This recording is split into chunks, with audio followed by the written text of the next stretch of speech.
أعوذ بالله من الشيطان الرجيم بسم الله الرحمن الرحيم يحلفون بالله ما قالوا ولقد قالوا كلمة الكفر وكفروا بعد إسلامهم وهموا بما لم ينالوا وما نقموا إلا أن أغناهم الله ورسوله من فضله فإن يتوبوا يك خيرا لهم وإن يتولوا يعذبهم الله عذابا أليما في الدنيا والآخرة وما لهم في الأرض من ولي ولا نصير صدق اللہ العظیم۔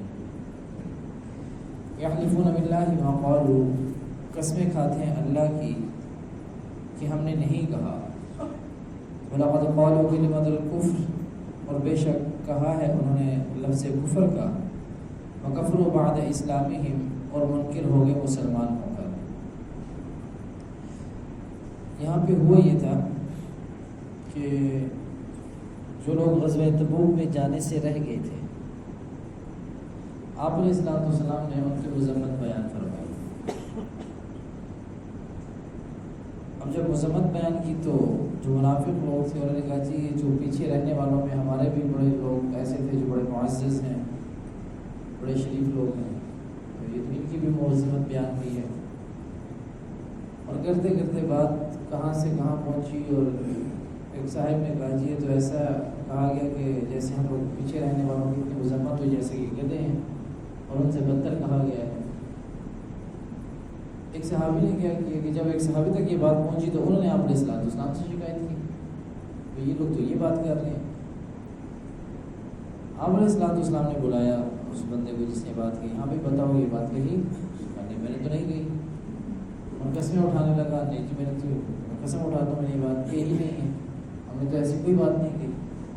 کیونکہ یہ بات جب پہنچی آپ علیہ السلام کو تو دلزاری ہوئی کہ ایک ایسی بات ہے، میں نے تو ایسی کی بات، اتنی سخت بات وہ میں نے نہیں کہی، مذمت بیان کی ہے، غلطی ہے ان کی، لیکن اس طرح کی بات تو میں نے نہیں کہی۔ اس نے قسم اٹھایا، اس نے کہا جی میں تو قسم اٹھاتا ہوں ایسی کوئی بات ہوئی نہیں۔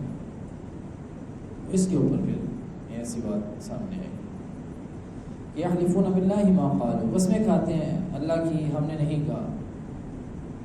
وَلَقَدْ قَالُوا كَلِمَةَ الْكُفْرِ، اللہ رب العزت نے کہا انہوں نے کہا ہے، یہ جو بات کر رہے ہیں نہیں کہا، قسمیں اٹھا رہے ہیں، جھوٹے ہیں، جھوٹی قسم اٹھا رہے ہیں، انہوں نے کہا ہے ایسا۔ وَلَقَدْ قَالُوا كَلِمَةَ الْكُفْرِ، اور بے شک کہا ہے انہوں نے لفظ کفر کا، وَكَفْرُوا بَعْدَ إِسْلَامِهِمْ، اور منکر ہو گئے مسلمان ہو کر۔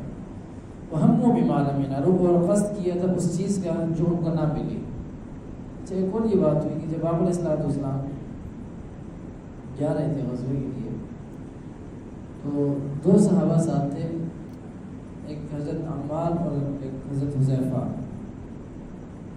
یہ بھی ساتھ تھے۔ تو ان دو صحابہ کو لے کر آپ علیہ السلام نے کچھ سفر اکیلے میں بھی کیا۔ اب جب یہ جا رہے ہیں تو راستے میں ایک تنگ سی جگہ آئی، تو اس تنگ جگہ سے گزرنا تھا انہوں نے۔ ادھر وفاد نے ارادہ کر لیا منافقین نے کہ ہم ایسا کریں گے کہ یہاں سے جب یہ گزریں گے تو ہم ان کے اوپر حملہ بھی کریں گے اور پتھروں کی بارش بھی کریں گے۔ اللہ رب العزت نے بذریعہ وحی آپ علیہ السلام کو بتا دیا۔ آپ علیہ السلام نے صحابہ سے کہا کہ ان کا تعاقب کرتے ہیں۔ حضرت حذیفہ ان کے پیچھے گئے اور ان کو وہاں سے ان کو بھی مارا اور ان کے اونٹوں کو بھی وہاں سے کو بھگا دیا۔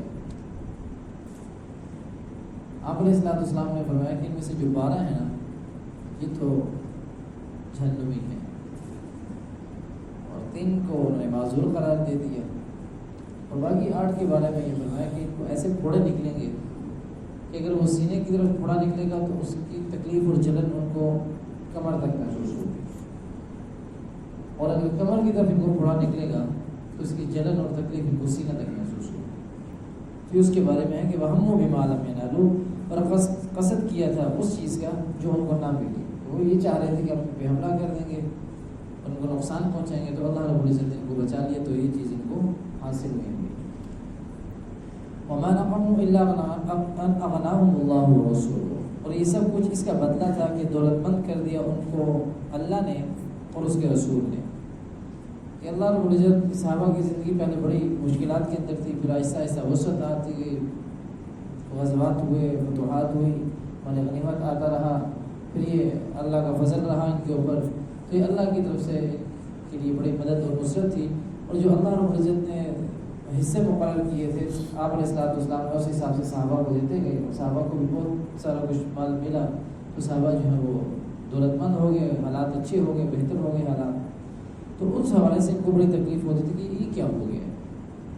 ہم تو یہ سمجھتے تھے کہ یہ تو کمتر لوگ ہیں اور کمزور لوگ ہیں، ان کو کھانے پینے کے لالے پڑے رہتے ہیں، اور یہ اب ان کے ساتھ کیا ہو گیا، اللہ نے ان کو بڑا نواز دیا ہے۔ اور یہ سب کچھ اس کا بدلہ تھا کہ دولت مند کر دیا ان کو اللہ نے اور اس کے رسول نے، اس وجہ سے ذرا جلتے تھے اور اس طرح کی حرکتیں کرتے تھے من فضلی، اپنے فضل سے۔ فَيَتُوبُوا يَكُ خَيْرًا لَهُمْ، سو اگر توبہ کر لیں تو بھلا ہے ان کے حق میں۔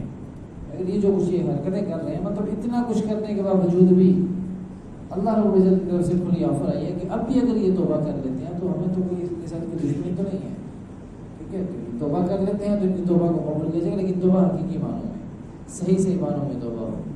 علماء نے توبہ کی شرائط لکھی ہے کہ توبہ کس طریقے سے ہوگی، کہ استغفار انسان پڑھتا رہے اور گناہ کرنے کی توبہ ایسا نہیں۔ توبہ کی شرائط لکھی ہے کہ پہلی چیز یہ ہے کہ جو گناہ کیا ہے اس کے اوپر ندامت ہو، بھئی یہ میرے سے گناہ ہوا ہے، نہیں ہونا چاہیے تھا، اس کے اوپر شرمندگی ہو، ٹھیک ہے، تو گناہ کے اوپر سب سے پہلی چیز کہ اس کے اوپر شرمندگی ہو کہ یہ میرے سے گناہ ہو گیا ہے۔ دوسری چیز یہ کہ اس کو فوراً چھوڑ دینے کا ارادہ کر لے، بس آج کے بعد یہ نہیں ہوگا، جو ہو گیا بس ہو گیا، اس کے بعد یہ نہیں ہونا، ٹھیک ہے جی۔ پہلی چیز یہ کہ شرمندگی ہو، دوسرا یہ کہ فوراً چھوڑنے کا ارادہ کر لے کہ اب اس کے بعد نہیں، اور تیسرا یہ کہ آئندہ نہ کرنے کا عزم ہو، آئندہ نہ کرنے کا عزم ہو۔ ان تین شرائط کے ساتھ اگر کوئی انسان توبہ کرتا ہے تو اس کی توبہ کو قبول ہونے کی علامات میں سے قرار دیا جاتا ہے کہ انشاءاللہ اس کی توبہ ضرور قبول ہوگی۔ اور اگر حقوق العباد کے ساتھ معاملہ ہے تو پھر ایک چیز کا اور اضافہ کر دیتے ہیں کہ اب اس کے جو حقوق، جس بندے کا حق ہمارا اس کا حق وہ ادا کرتے ہیں، ٹھیک ہے۔ وہیں یتوبوا یکو خیر لہم، سو اگر توبہ کرنے تو بھلا ہے ان کے حق میں۔ وہیں یتولوا، اور اگر نہ مانیں گے تو پھر ہوگا کہ یعذبہم اللہ عذابا الیما، تو عذاب دے گا ان کو اللہ، عذاب دردناک، سخت قسم کا عذاب دے گا، اور کہاں ہوگا، پھر دنیا والآخرہ، دنیا میں بھی اور آخرت میں بھی۔ اللہ رب العزت دنیا میں بھی ذلیل و رسوا کرے گا، اور آخرت کا عذاب تو ان کے لیے ہے ہی ہے۔ وما لهم فی الارض من ولی ولا نصیر، اور ایسا دردناک عذاب ہوگا، یعنی کہ پھر ان کا کوئی مددگار ہوگا، چلو کوئی سفارش کر لی، کوئی پیسہ دے دیا، کسی کی بات کروا دی کہ ٹھیک ہے یہ فون پہ بات کریں گے ہمارا کام ہو جائے، ایسا پھر نہیں ہوگا۔ وما لهم فی الارض من ولی ولا نصیر، اور نہیں ان کا روئے زمین پر کوئی حمایتی اور نہ کوئی مددگار ہوگا۔ ومنهم من عاهد الله لئن آتانا من فضله لنصدقن ولنكونن من الصالحین، اور بعض ان میں وہ ہیں کہ عہد کیا تھا اللہ سے کہ اگر دیوے ہم کو اپنے فضل سے تو ہم ضرور خیرات کریں گے، اور ہو رہے ہیں ہم نیکی والوں میں۔ یہاں کا معاملہ یہ کہ ایک صاحب آئے آپ علیہ السلام کے پاس انصار میں سے، اور کہا کہ اللہ کے نبی دعا کرے میرے لیے کہ بڑا تنگ دست ہوں، حالات خراب ہیں، کوئی اللہ کی طرف سے وسعت ہو جائے۔ آپ علیہ السلام نے صاحب کو بڑا سمجھایا کہ دیکھو معاملہ یہ ہے کہ میں بھی قناعت سے گزارا کر رہا ہوں، آپ بھی قناعت سے گزارا کریں۔ جب دولت زیادہ ہو جاتی ہے، مال زیادہ ہو جاتا ہے، غفلت بھی زیادہ ہو جاتی ہے، تو پھر اس کے حقوق الگ سے ہوتے ہیں دولت کے، اس کے رہگی کے اندر بھی بڑا مسئلہ ہوتا ہے۔ تو ایسا کریں آپ اسی طرح گزارا کریں، میں بھی کروں آپ بھی کریں۔ اس کا نہیں ایسی بات نہیں، میں بڑا پریشان ہوں، اپنے لیے دعا کریں، میں خیرات بھی کروں گا، صدقہ بھی کروں گا، اس کے حقوق بھی ادا کروں گا، ایسا معاملہ نہیں ہوگا، میں پورا خیال رکھوں گا۔ بڑا سمجھایا، نہیں مانا۔ آپ علیہ السلام نے دعا کر دی اللہ سے کہ ٹھیک ہے جی اس کو وسعت ہو جائے۔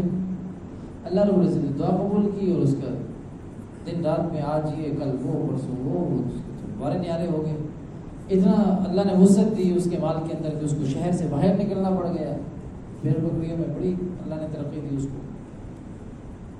اب جب یہ سارا معاملہ ہو گیا تو پہلے تو غفلت شروع ہوئی، نمازوں میں آنا، صبح کی نماز میں سستی، رات کی نماز میں سستی، پھر نمازوں کے اندر مستقل بنیادوں پہ سستی، پھر نمازیں چھوٹتی گئی، کبھی ایک نماز کبھی دو نمازیں، پھر جمعے پہ آ گیا، پھر جمعہ بھی چھوٹ گیا، بہت زیادہ غفلت۔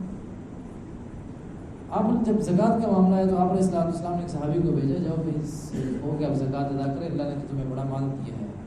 صحابی گئے اس کے پاس، ہاں بھائی زکوٰۃ، کون سی زکوٰۃ ہے؟ تو مجھے تو ٹیکس لگتا ہے، زکوٰۃ نہیں ہے، گونڈا ٹیکس ہے، تو اتنا اگر میرے پاس مال ہے تو میری عقل کی بنیاد پر اور میری محنت کی بنیاد کے اوپر ہے۔ صحابی واپس آیا، آ کے بتا دیا آپ علیہ السلام کو بھی یہ تو صاحب یہ بات کر رہے ہیں۔ آپ علیہ السلام نے کہا ٹھیک ہے۔